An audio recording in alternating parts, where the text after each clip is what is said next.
பண்றாங்க இந்த ராவுக்கேது அப்படின்னா, தேவர்குலம் அசுரகுலம் யாரெல்லாம் கோபப்படுறாங்களோ அந்த காலம் வரைக்கும் இந்த காலம் வரைக்கும் அவங்க அசுரகுலம், யாரெல்லாம் பொறுமையா இருக்கிறாங்களோ அவங்க எல்லாமே தேவர்குலம். அப்ப தேவர்களுக்கும் அசுரர்களுக்கும் அடிக்கடி சண்டை வருது.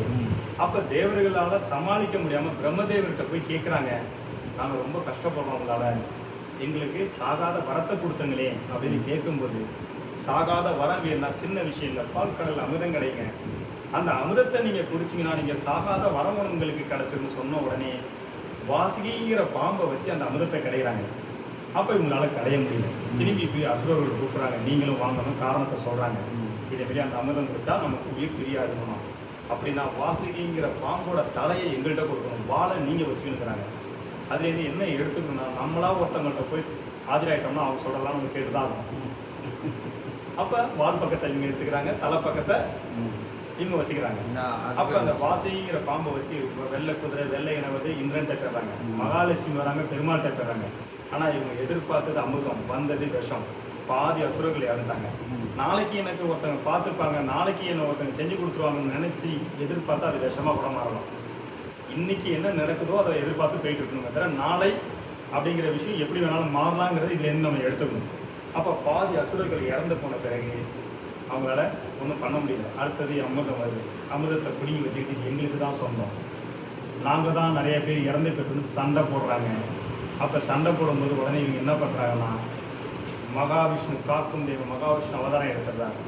அவதாரம் எடுத்து ஆளுக்கு பாதி கொடுக்குன்னு சொல்லும்போது அசுரர்கள் என்ன சொல்கிறாங்க, அடியில் உள்ளதெல்லாம் எங்கிட்ட கொடுங்க, மேலே உள்ளதெல்லாம் அவங்ககிட்ட கொடுங்க அப்படிங்கிறாங்க. ஏன்னா அடியில் கெட்டியாக இருக்கும், மேலே தண்ணியாக இருக்கணும் கணக்கு போடுறாங்க.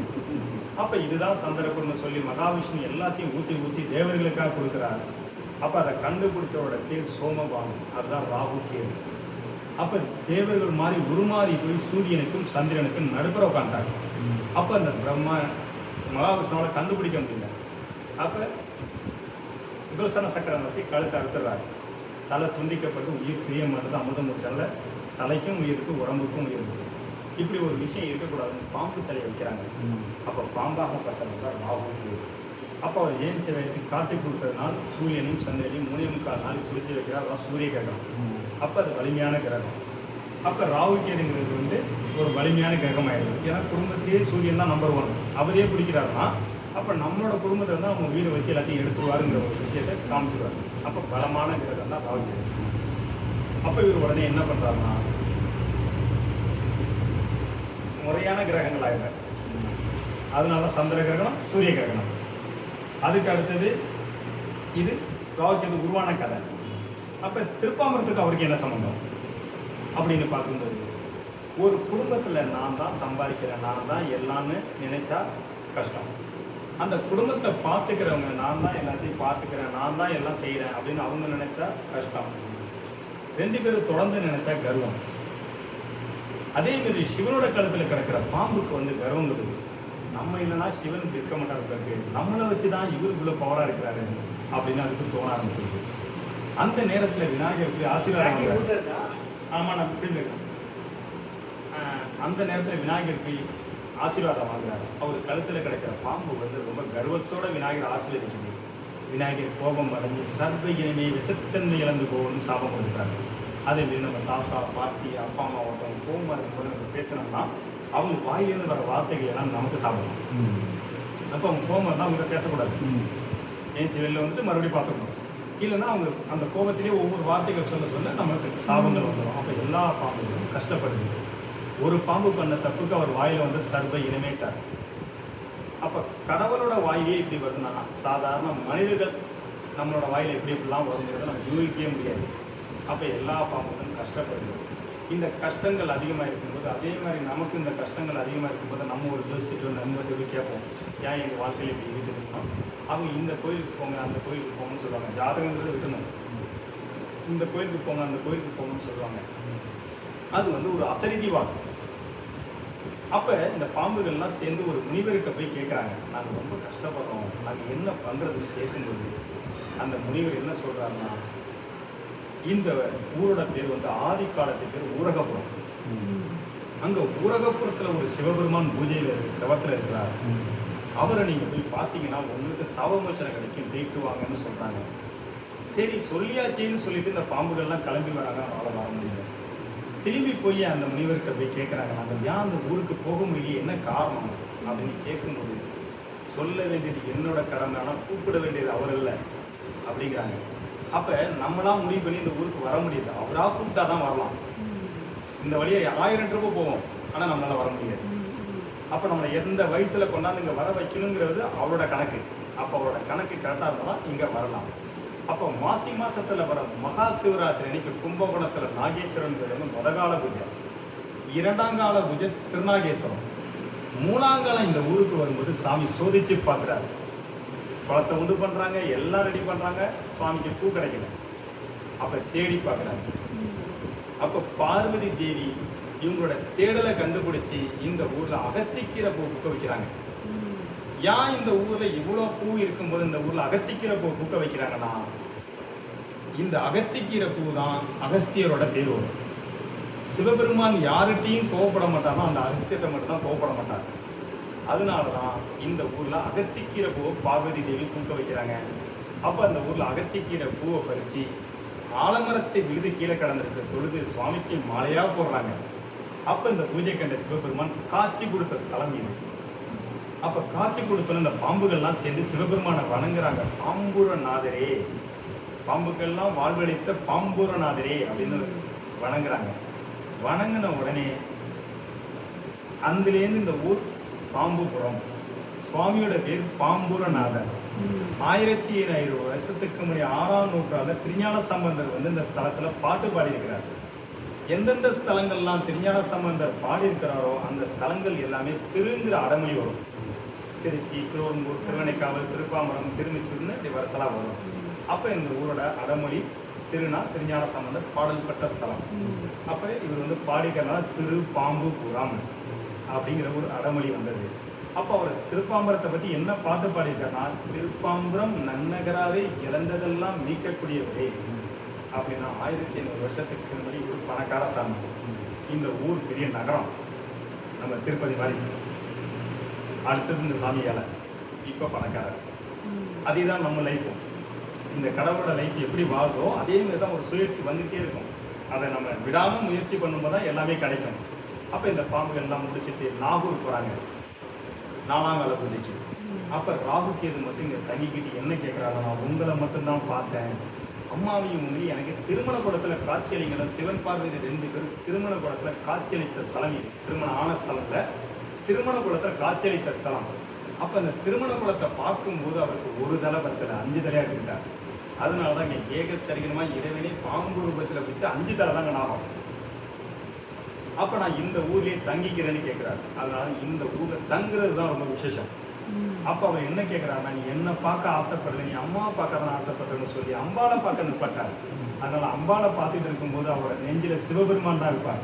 அப்போ சிவபெருமானை பார்க்கும்போது பார்வதி தேவி சிரிச்ச முகத்தோட காட்சியளிப்பாங்க. வாயளவில் என்ன கேட்டால் மனசளவில் அவரை வச்சிருக்க அப்படின்னு சொல்லி சிரிச்ச முகமாக பார்ப்பாங்க. அதனால அம்பாள் வந்து வந்து சேர்க்கும் குழலி. அதனால தான் ரொம்ப அமைதியாக சிரிக்கிறாங்கங்கிற அர்த்தம் தான் அந்த சாமியோட பேர். அப்போ இந்த இடத்துல சிரிச்ச முகத்தோட காமிக்கும் போது நமக்கு எல்லா விஷயமும் சந்தோஷமான விஷயங்கள் நடக்கும். அப்போ ராகுகேதுங்கிறது வந்து ஒரு சரியில்லாத கிரகம்னு சொல்லுவாங்க.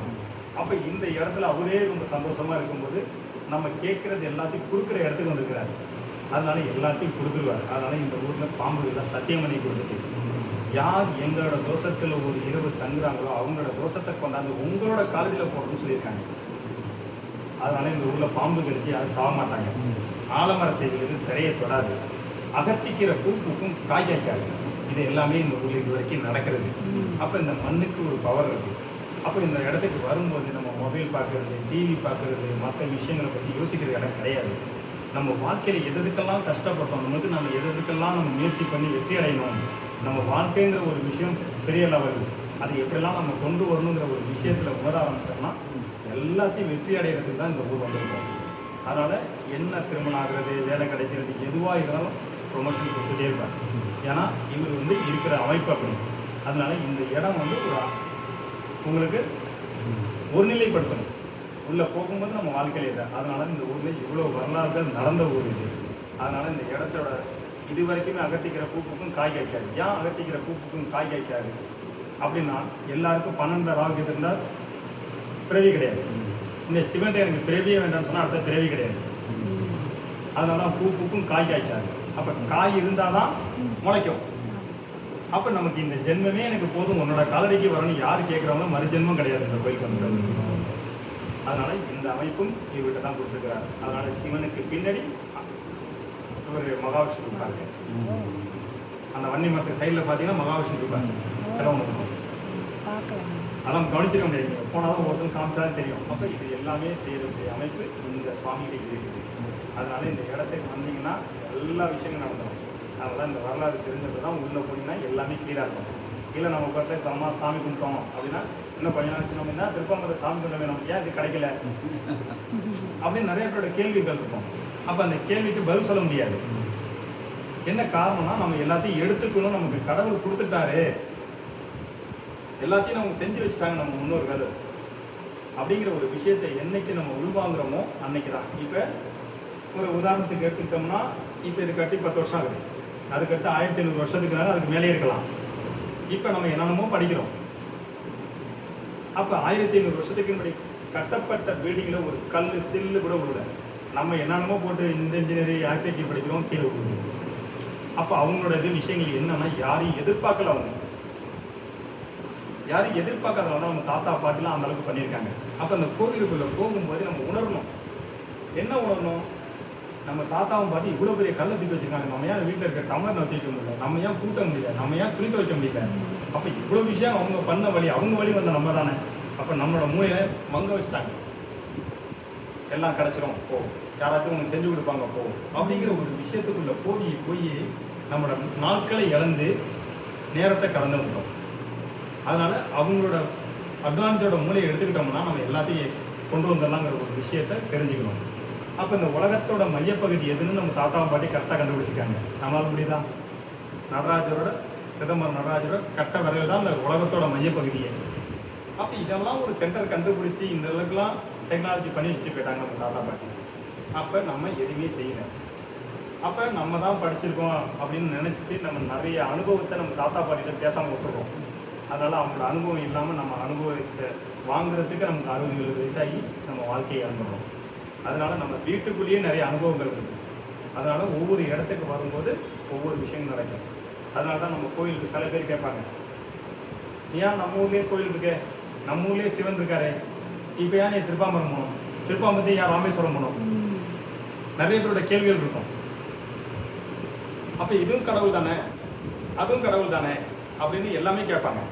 அப்போ நம்மளோட உடம்புல ஓடுற ரத்தங்கள் எல்லாமே ஒன்று தான், எங்கே வேணாலும் ஓடிக்கிட்டு தான் இருக்கும்.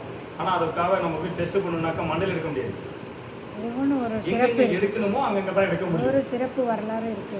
டாக்டரே போனா கூட கண் டாக்டர், கை டாக்டர், எந்த இடத்துல எடுக்கணுமோ நரம்பியல் டாக்டர், எந்த டாக்டர் போனாலும் எந்த இடத்துல எடுக்கணுமோ அந்த இடத்துல எடுக்கணும். அதே மாதிரி ஒவ்வொரு கோவிலில் ஒவ்வொருத்தங்களுக்கு ஒரு அருள் கிரகம் கிடைக்கும். அந்த அருள் கிரகம் கிடைக்க அவங்க எங்கே வேணாலும் போகலாம். இதோட கேட்குற கேள்விக்கு பதில் இதெல்லாம் நம்ம தெரிஞ்சுக்கிறப்ப வாழ்க்கையில் இந்த சுவாமி நிறைய கொடுப்பாரு. ஏன்னா இவரு நான் இதெல்லாம் சொன்னது வரலாறு எனக்கு கண்ணுக்கு முன்னால் என்னென்னமோ செஞ்சு காமிச்சிருக்கிறாரு. இப்போ எனக்கு 43 வயசு. இந்த 43 வயசில் நான் இவரோட எப்படி பார்த்தேன், இப்போ எப்படி பார்க்குறேன். அந்த கடை வந்து ஒரு 600 தான் வாடகை. இப்போ நான் உங்கள்கிட்ட சொன்னேன், தாலி கட்டக்கூடாது, தொட்டில் கட்டக்கூடாது, இது எல்லாமே உங்கள்கிட்ட சொன்னேன். ஆனால் இது எல்லாத்தையுமே யார் செஞ்சுருப்பான்னு நினைக்கிறீங்க? இது எல்லாத்தையும் கட்ட சொன்னது நான் தான். அந்த கோயிலில் தொட்டில் கட்ட சொன்னது நான் தான். அந்த கோயிலில் இந்த அளவுக்கு கொண்டு போய் அந்த வச்சது நான் தான். அப்போ இது எல்லாத்தையும் ஒரு சாமியார் பார்த்து என்ன சொல்கிறாரு, நீ பண்ணுறதுலாம் தப்பு, நீ யாருக்காக சம்பாதிக்கிறீங்களோ திரும்பி அவங்களுக்காக செலவு பண்ண முடியாது உங்களால் அப்படின்ட்டாரு. அப்போ எல்லாருமே தப்பு பண்ணுவோம். அப்போ தப்பு பண்ணும்போது தப்புன்னு தெரிஞ்சதுன்னா சரி பண்ணிடணும். வேண்டாம் ஒதுங்கி அழகாக வந்து நம்மளோட வேலையை பார்த்தா நம்ம நிம்மதியாக ஜாலியாக இருக்கலாம்.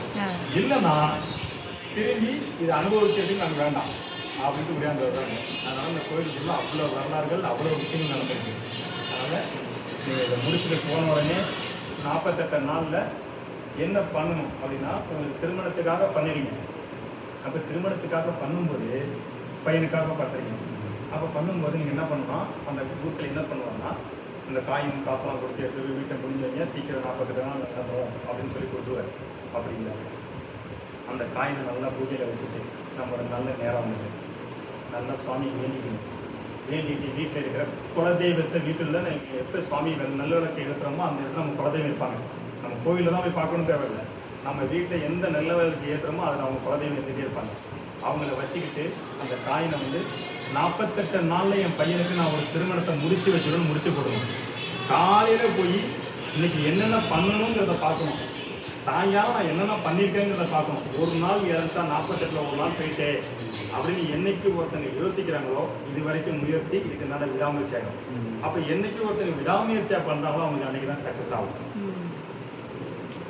நான் பூஜை பண்ணிட்டேன் அப்படின்னு சொல்லிட்டு அவங்க வேலையை அவங்க பார்ப்பாங்க, அவங்க வேலையை இவங்க பார்ப்பாங்க. அப்புறம் கடைசியாக என்ன இந்த கோயிலாம் நம்ம பண்ணலங்க நமக்கு எதுவுமே நடக்கலையே அப்படிங்கிற கான்செப்டுக்குள்ள வந்துடுவாங்க. அதனால கூப்பிட்டாங்க யாரும் பார்க்கணும்.